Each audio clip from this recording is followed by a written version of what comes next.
What's up, everybody? Today is going to be an update video from just yesterday where I said I was going to be closing on 15 of these lovely single family houses. It turns out I'm only going to be getting 9 of them, and I'm going to explain exactly why.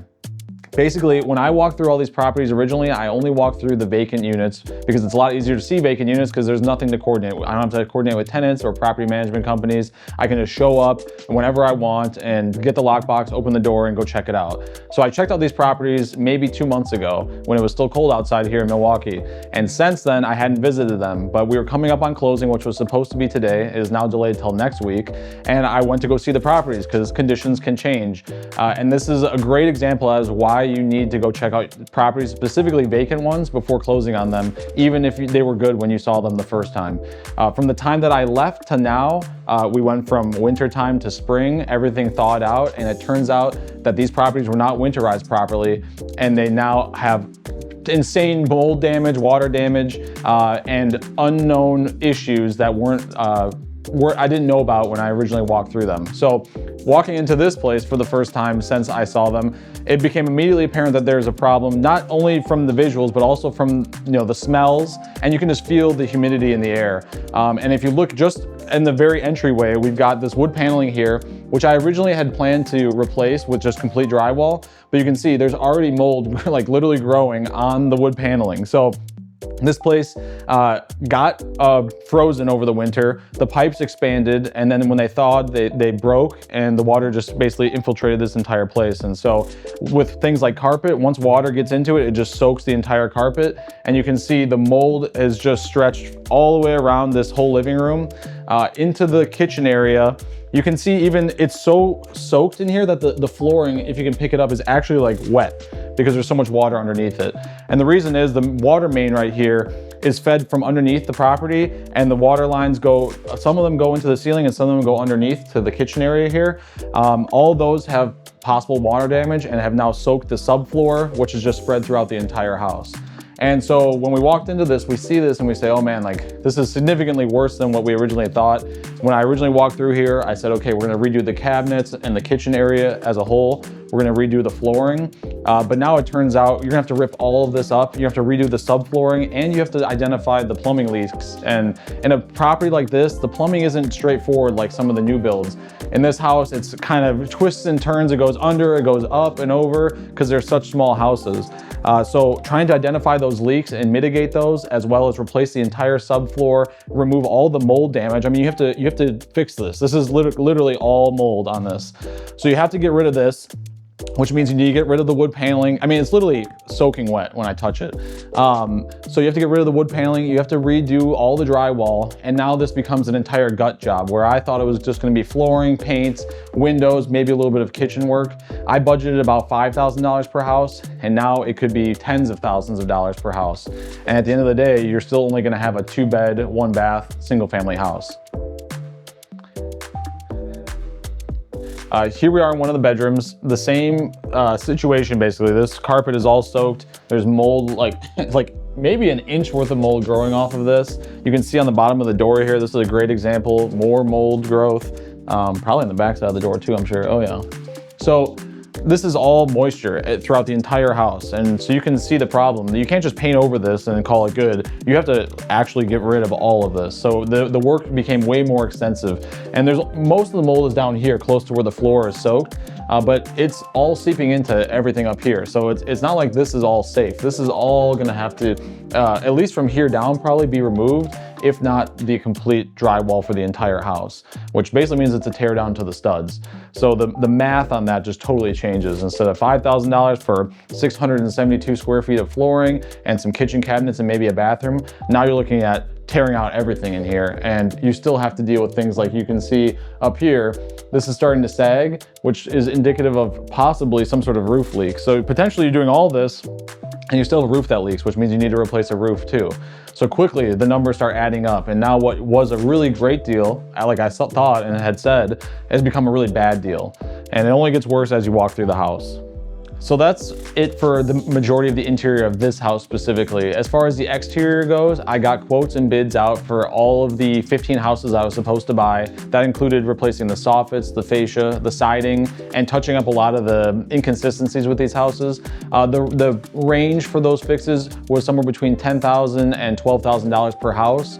And then I also got quoted to replace all the gutters because these kind of water problems can happen without even having a main water break. It can be because you have bad gutters and all the water is seeping right into your foundation, and that can cause all kinds of other problems.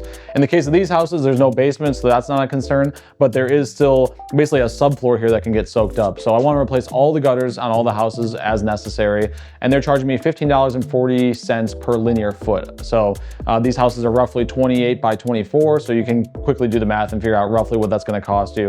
And I budgeted about $1,000 to $1,500 a house. So that's what I was planning on doing in the exterior. That's all set in stone. That was going to happen. As you can see though, the interiors of these houses drastically changed and totally ruined the algorithm as far as how this deal was supposed to work and the numbers that went into it.